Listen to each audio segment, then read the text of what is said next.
Welcome back to the King Films College Basketball Conference Tournament predictions, and let's get into it with the Big East 2022 tournament.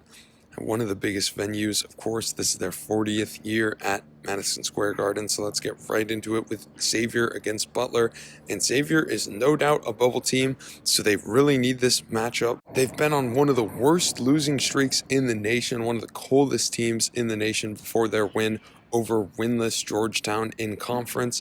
But that being said, Butler is one of the next worst teams, so I'm going to take Xavier here in a much needed game for Xavier just to try and stack up some wins for the tournament committee before that selection Sunday. And then let's get into the 7-10 with St. John's and DePaul. And I'm going to take DePaul. They had a great out of conference, have not done as well in conference, but many people might not like this pick just because St. John's is technically playing their home games. They play about half of their home games at Madison Square Garden. The other half are at their small little stadium there. Both teams are fighting for their lives, but I like DePaul here to escape with the win in the first round. And then Seton Hall against Georgetown. Of course, many will be saying, oh, Georgetown had that run last year.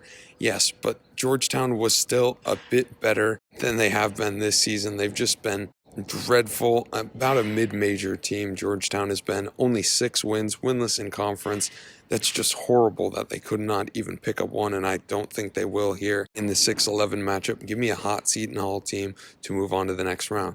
In the quarterfinals, we've got number 1 Providence against number 8 Xavier. And while many will point to Providence's problems of letting these lowly teams stay in games, I don't think that will be a problem here over a slumping Xavier team, as barring these 2 easy wins as I'm predicting them to get over Butler and Georgetown, Xavier has not really beat any quality opponents.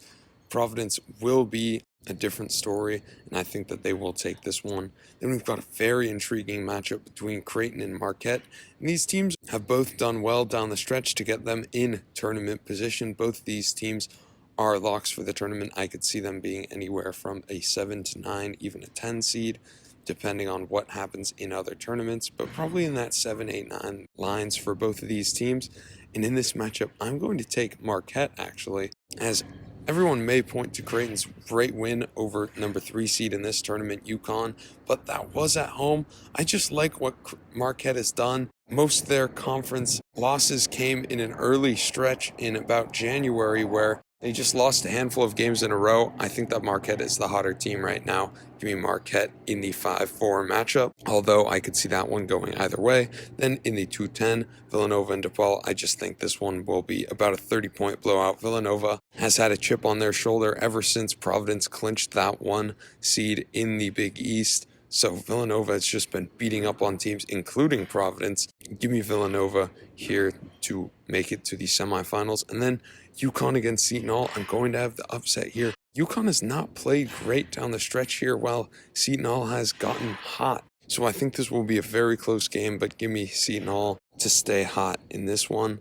And then we've got number 1 Providence against number 5 Marquette. Say what you want about how Providence has been able to clean up the lowly teams in the Big East. I'm still going to have them losing to Marquette for the simple fact that when these 2 teams played in the conference season, they were both very favorable in terms of Marquette's results. Marquette won by 30 at home, so I'll just throw that result out. But even at Providence, they followed it up and they lost by 2. I think that they can take this one in the rubber match between these 2 teams and make it to the final of the Big East tournament. And then we've got number 2 Villanova against number 6 Seton Hall, and this is where I'm going to have what would be a 7-game win streak for Seton Hall ending and Villanova to get to the final. And with all that being said, Marquette played great against Providence in the conference season. They also played great against Villanova, getting both wins over them, but I think that that's just not in the cards for Marquette here. I think that Villanova will be able to bounce back. They've looked great recently, and give me Villanova to take this Big East tournament championship.